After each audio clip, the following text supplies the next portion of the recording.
Greetings, fellow connoisseurs of literature, and welcome to another episode of Roll Off a Tangent. I am Robert Gibson, alias Zendexor, and my fellow team members are Nikita Zuev and XJ.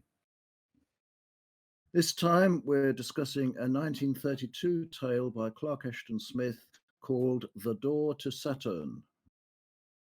It has just about everything: politics, religion, adventure, cookery, and a sensitive exploration of the relations between the sexes among the headless people of Saturn.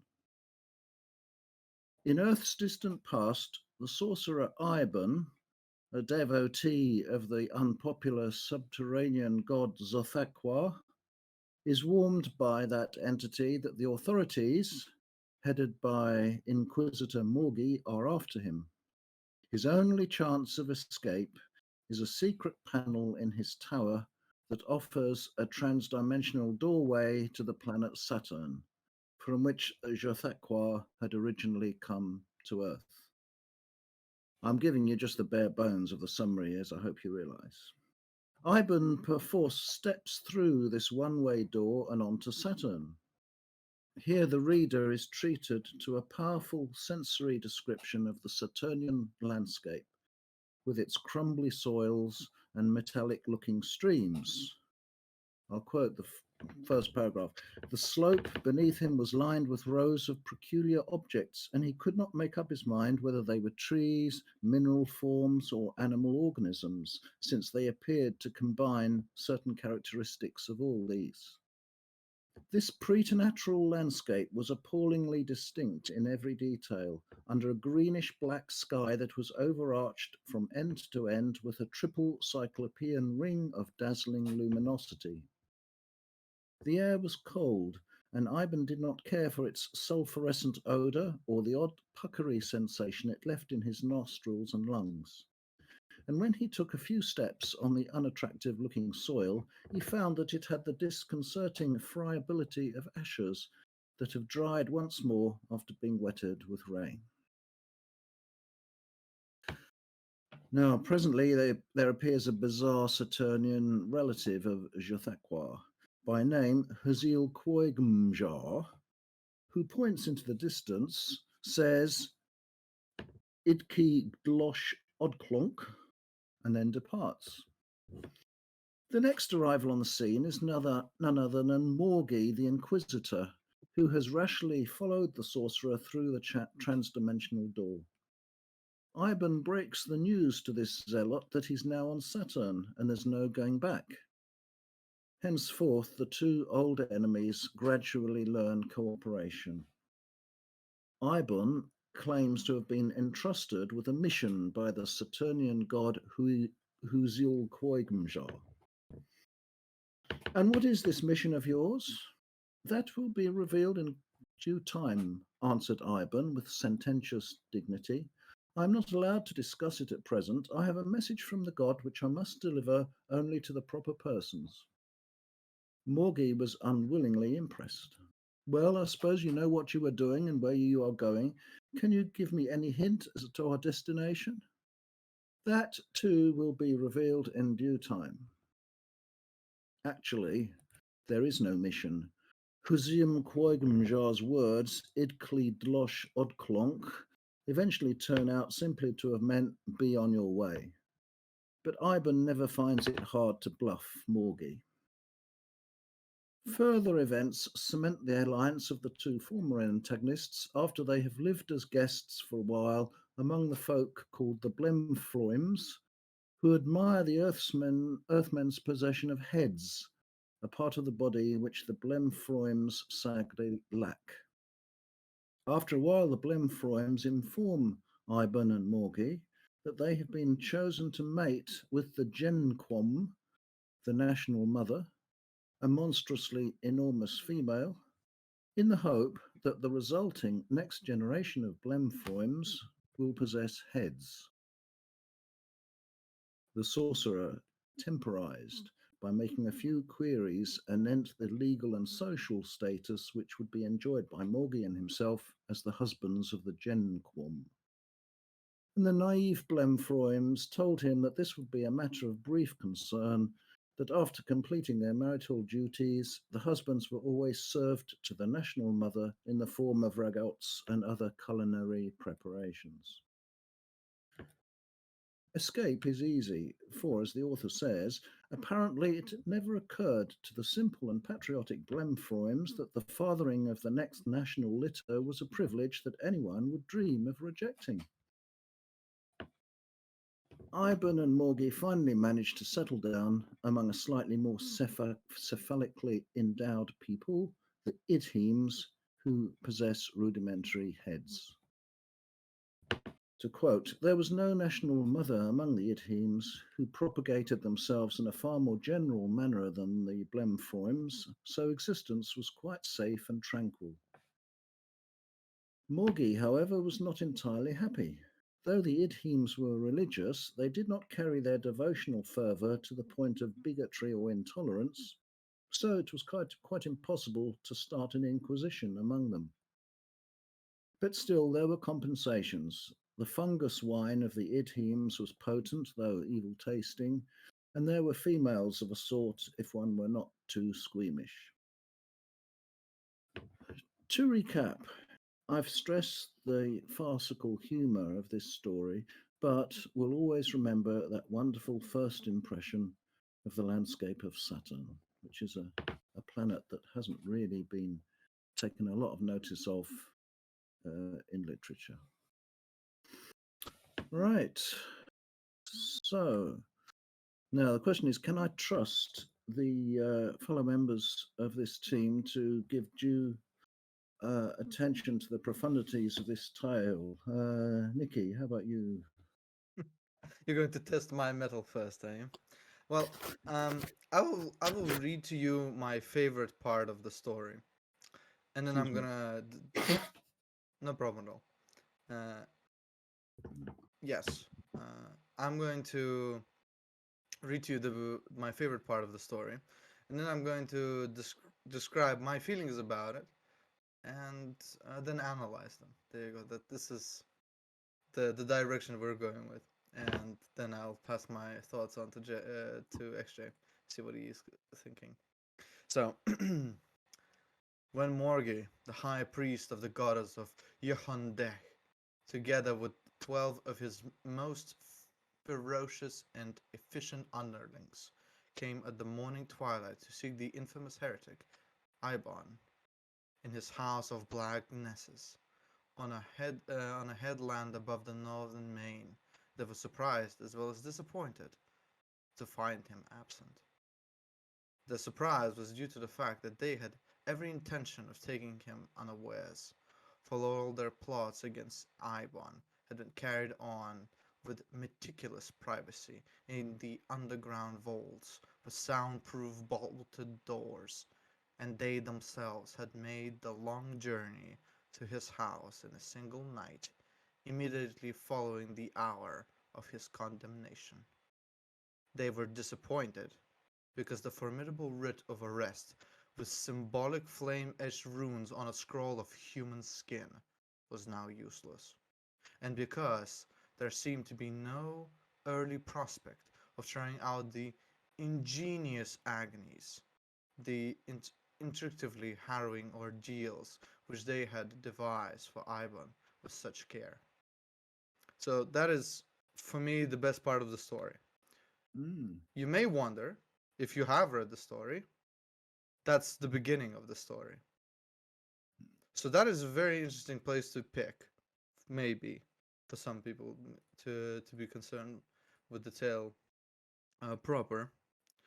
But I think it also gives you a preview as to what I'm about to say. I felt that the beginning of the tale, the oozing, beautiful, darkly moody atmosphere, was for me the most enjoyable part for it and of it. And then the tale changes into something else, which I also found um, entertaining to read. But you could not you could not fathom my surprise and dismay when I slowly realized that this is a comedy. When we start with this interesting image of these cultists coming in, there's 13 of them, 13, right? What a number.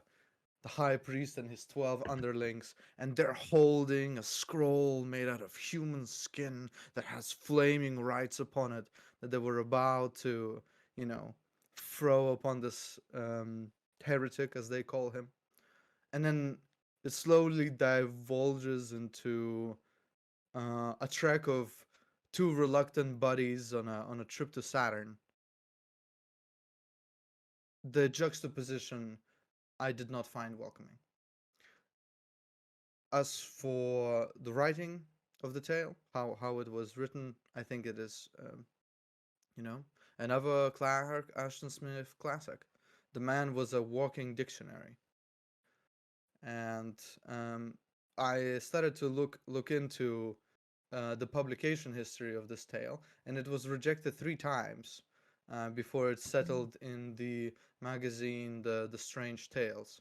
And I wonder if those rejections were because of some other reasons, or whether they thought the same as I did, where they read the beginning and were really fascinated, and then were handed a comedy afterwards. Now, I am very torn on the way I feel about the story. I think this is another episode where I'm coming in and I'm not really sure what kind of a score am I going to give it. What kind of things I'm going to say about it, because it has it has created very mixed emotions in me based on the way it is constructed and the tone that eventually besets it. But I think it will be prudent for me to hear what the rest of the panel has to say, because then I think I could form my thoughts better. XJ, what did you think about the tale? First, first of all, I want to apologize because I think I woke up with a little bit of allergies today. So if I'm a bit sniffy or my voice is not that great, I'm very sorry to our listeners. Okay. Second, I am not even going to try to pronounce the names in the book, because I'm pretty sure I'm going to butcher every single one of them.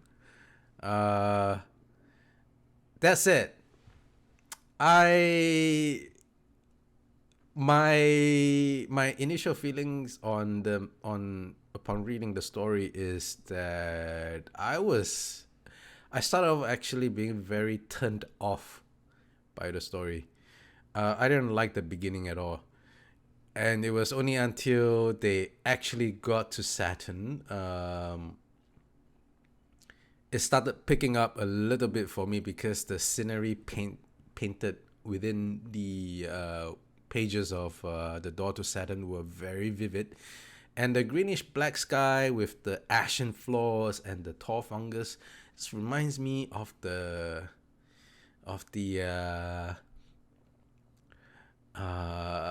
K-Lid in Elden Ring.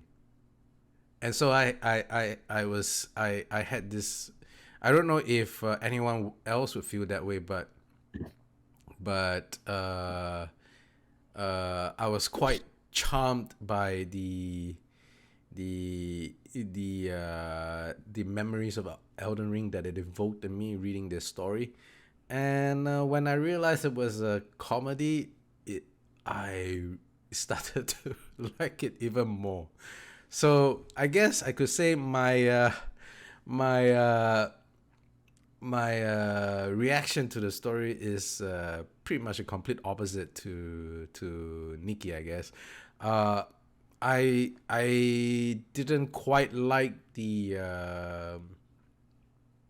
beginning, because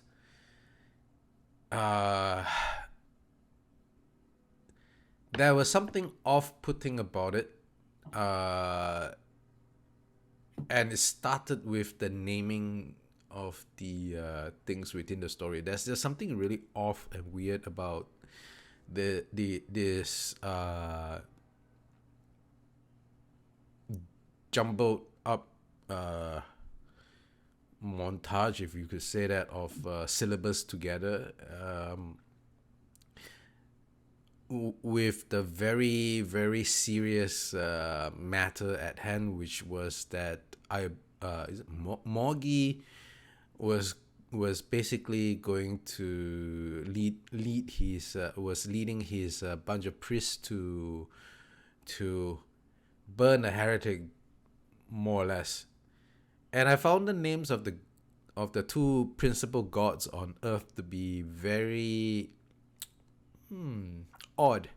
And it only became apparent later in Saturn, when the full scope of the comedy is revealed, that I realized, well, they seem to be deliberately named that way because, like, all the names are all just jumbled up syllabuses together, mostly, maybe, probably for the comedic effect. And that's when the story became less jarring to me, and I just basically enjoyed it as a bit of a silly romp through Saturn. But I would say my favorite bit, to stop my rambling, I would say my favorite bit of the story is pretty much the landscape and the utterly ridiculous inhabitants of, I believe it's Cykranosh, that CAS had painted for us with his words. Okay, those are my thoughts. Over to you guys. Yeah, I would like to say that just to enlarge even further the options available to the viewers, because they've seen how you can get two very different views about the story. Just enlarging upon the difference between the serious first bit and the comedic second bit. The serious first bit, all right, it is serious, but I think I personally can detect comedic undertones even to the first two or three paragraphs. Just the kind of deadpan way that it describes Morghi and his acolytes being disappointed because their formidable writ of arrest was now useless. It's hard to exactly pin this down, but I think Smith is being sort of dryly ironical here. And conversely, the episodes on Saturn itself, which are kind of knockabout farce, I think that, as well as what XJ has quite rightly said about the splendid depiction of the landscape, I also think that there is something sinister about the comedy. Even it's very farcical, but if you just take it a slightly different way, or just adjust your sensibilities slightly, it can be a bit close to nightmare in a way, if you just happen to read it that way. But those are points which are not obvious, and one can argue about them. I think also the evil in Clark Ashton Smith's stories, not just this one, but most of his stories, are what I call performative evil. It's not actual. It's not actual real demonic evil, like, for example, you might get. You would get in C.S. Lewis's Paralandra and That Hideous Strength, and in some of Stephen King's work. It's not kind of real shuddery evil. It's sort of bright costume type of evil. It's like you're dressing up on Halloween sort of evil. I'm not saying that to denigrate it in any way. I think it's what you need in stories like this. But that's the way it goes. One more point I'd like to make, which is I'm making a sort of ragbag of points here, is it's really good to read a story set on a solid surface Saturn. They're very rare stories set on that planet. I can think of the Donald Sotheby novel Prisoners of Saturn, but that's about it. I can't really think of many. Oh, and there's some of the Captain Future stories are set on Saturn, but they don't take a tremendous amount of notice of the uniqueness of that planet. Whereas this story does. It makes Saturn part of our literary heritage, to put it grandiloquently. Right. Well, those are the points I wanted to make arising from my colleagues' points.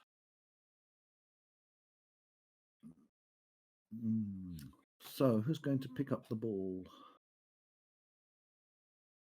I mean, everything I have to say is very poisonous, so I'd rather keep it to myself until I have to speak. So actually, why don't you get one? Well, I think as far as the story goes, I have pretty much laid out my thoughts. Maybe the only thing I would say I have left to say is, isn't it very cool to have your own wizard's tower? Its proportions are quite weird. It has 3 stories, but somehow it's 400 feet tall. I wouldn't want a 400 feet tall tower myself, but a very modest one, maybe about 5 meters high, would be pretty good, don't you think? That's a pretty shitty tower, man. I'm a very modest guy. 5 meters is good enough. You're a modest wizard. Yeah.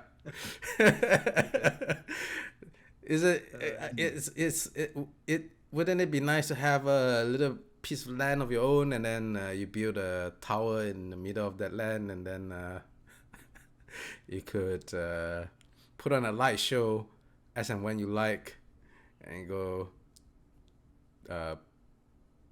put some speakers, and then go thunder and lightning every once in a while.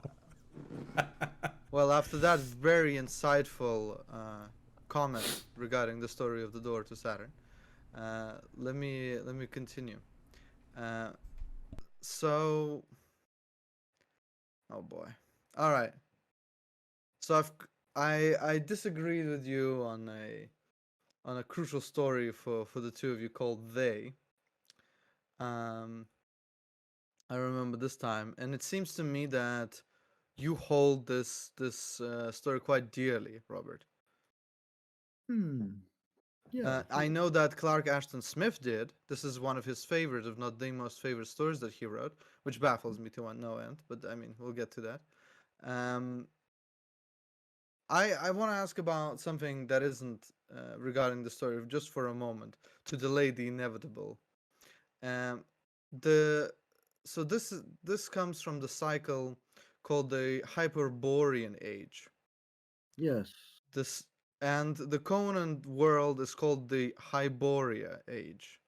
Yes. So what's going on there, Robert? Do you know? Because how I it's don't know why work there's is similarity of names, because the 10, I think it's 10 stories in the Hyperborean saga are, they're not closely connected, but they are connected. There are, for example, the sorcerer Eibon has a mention in one of the others called The Coming of the White Worm, which you probably like more than this one, because it's definitely not a comedy. It starts out grim and it stays grim all the way through. And I think, although I'm not absolutely sure, that Eibon also appears in another story, a third story. He doesn't appear a lot in any of them except for this one. And this is the one which takes place mostly elsewhere than in Hyperborea itself. Incidentally, you mentioned the Conan stories. Well, apart from them all being in the Hyperborean age, there is also a kingdom called Hyperborea in the Conan saga. Correct. It's one of the northern Yes, kingdoms. that's right. And I'm wondering if Hyperborea in Conan is this place, because No, I don't it think isn't. they No. did he ever go to Hyperborea, Conan, or any of the tales? I don't. Well, he fights the. I think he maybe fights some Hyperboreans in one story, but you must remember that the Borea bit just is comes from the Latin for north. So, like you have Aurora Borealis. So it Mm-mm. just means something very north, Hyperborea, very north. Uh, Because Clark Ashton Smith, H.P. Lovecraft, and Robert E. Howard were pen pals, right? They wrote yeah. with each other a lot. So it's just that is just something that I wondered when I was Mm. reading The Daughter of Saturn. All right, on to butcher the calf. Yes, you're quite correct, Robert, that once you understand the comedic undertones of the tale and you reread the beginning, you can see the comedy from the beginning, the deadpan delivery, the quite jovial way these guys were coming to do their job, which is to destroy this heretic. It is very apparent, but it's not very apparent if you're coming into the story, beginning to read it, get an image in your mind, and then you know, you turn out to be wrong. And so this comes to, I guess, the preferences of style.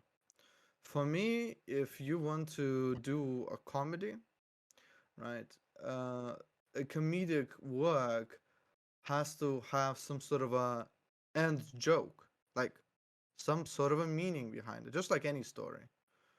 Um, to me, this just seems like an a travel log of two individuals that go through an admittedly cool area, but the set dressing really doesn't matter to me if I don't see any reason to kind of continue the tale or understand what the tale is trying to say.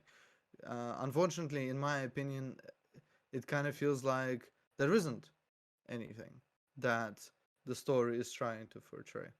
The idea, the punchline, while entertaining, um, it's kind of flat, right? The idea that this entire time what he's been telling everybody is basically, all right, now go away, as the message from the god is, the farewell, is comedic when you put it in a bubble, but I don't think the tale does something interesting with it.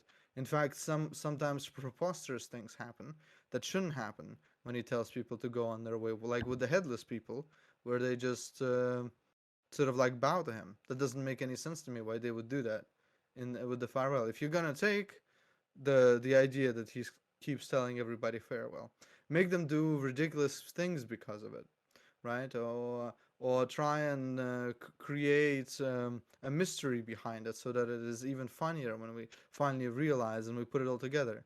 Because I don't see why somebody would kneel down in front of you when you tell them now be on your way. It's just that, right? As soon as you sort of start picking the story apart, for me, it quickly turns into um a dissection, and I can't enjoy a dissection. Right? Oh, Excuse me. no worries, bless you.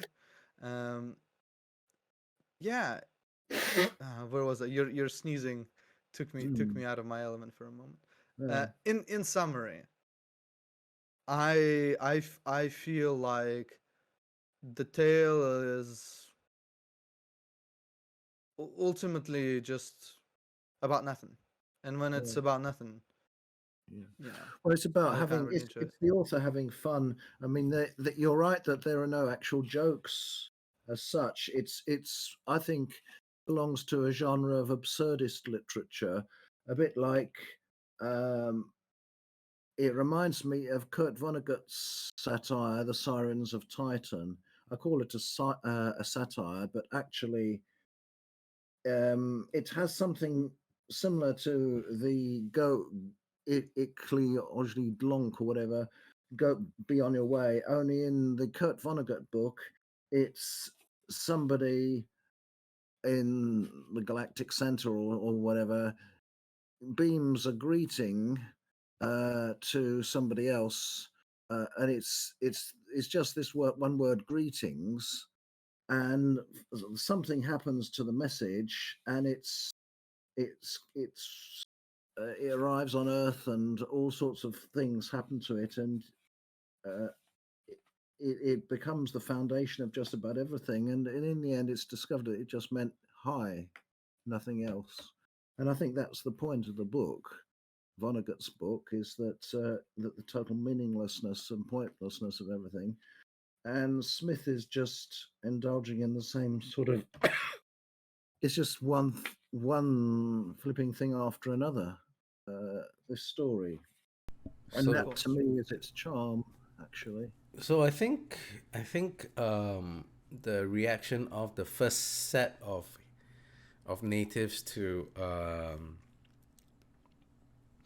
Eibon and Morghi. Well, first of all, the on your way thing, I think it is written in the story itself that I can't pronounce them, but the Hitler's tribe don't really speak that language anymore. They've completely forgotten what they were. So the words themselves would be completely meaningless to, or close to meaningless to the tribe, I think. Mm. Doesn't And really explain why they would kneel if it's meaningless to them. I But think they just really want the head. It's also written in the story that they are very ashamed of the fact that they have no more heads, no, it's and they really really so want a fucking head. silly.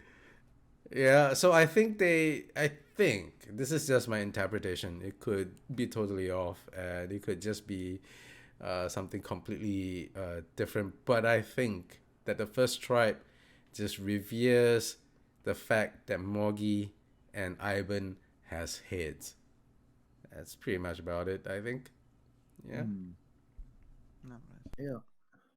So the reason I don't enjoy this is because I thought, right, um, for me the genre of eldritch horror is something that I enjoy quite a lot, and this is anything but. And for me, it's kind of like it's just mostly disappointment, I guess. That's the only way I could really explain this to you guys. I'm really if I was like handed this in, right, and I started to read it, and then I realized for what it was, I could not be angry at the individual who gave me this thing, right? I think that would be silly because they were trying to create something that's for them or for a different type of audience. But for me personally, if we're taking this just like my personal opinion and how I feel about it, it's just a great disappointment. And it's a disappointment because it's just not what I like to read. Um, it's silliness. You know, how do I how do I say this in a nice way? Offends my taste buds, for the lack of a better word. It's Mm. not something that I would rudimentally read, and because of it, I have a very negative view of this tale, right? But it's simply because of my taste. It has nothing to do with the quality of the writing, because Clark Ashton Smith once again writes pretty beautiful scenery and pretty succinct sentences. Mm. Otherwise, yeah, the content of the story, however, I find lacking. Mm. I personally, and I recognize this is like a personal uh, point. Like it has nothing to do with the quality or the nature of the work. It's just simply not for me. Mm. Mm. That's a a frequent reason why people don't like stories, whatever the person is and whatever the story is because it's not what one wants it to be. I suppose we're all the same as far as that's concerned. Anyway, so next time we do a Clark Ashton Smith story, I'll remember to choose one that is totally grim throughout, or at least the same level of grimness throughout. Put it that way. Yeah, if it's silly, then just be silly, right? But I don't know. It just doesn't work for me.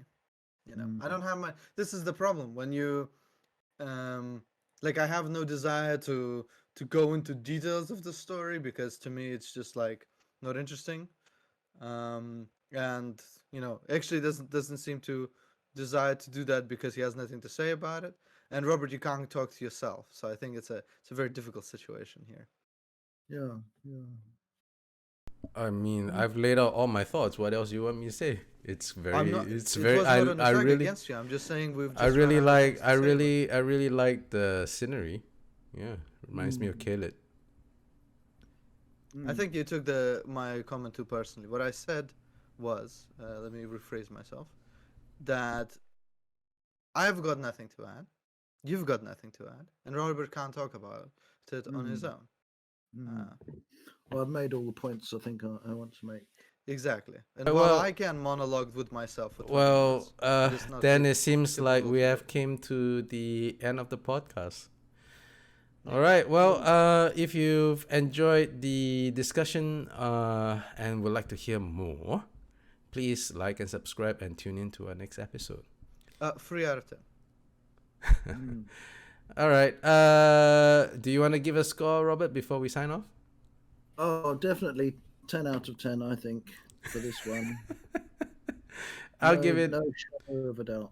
I'll give it a 7. I quite enjoyed the scenery. For me, world building and landscaping is a very crucial and important part of any story, science fiction or fantasy. All right. Then we shall be signing off, and until the next time, please stay healthy, guys. Take care.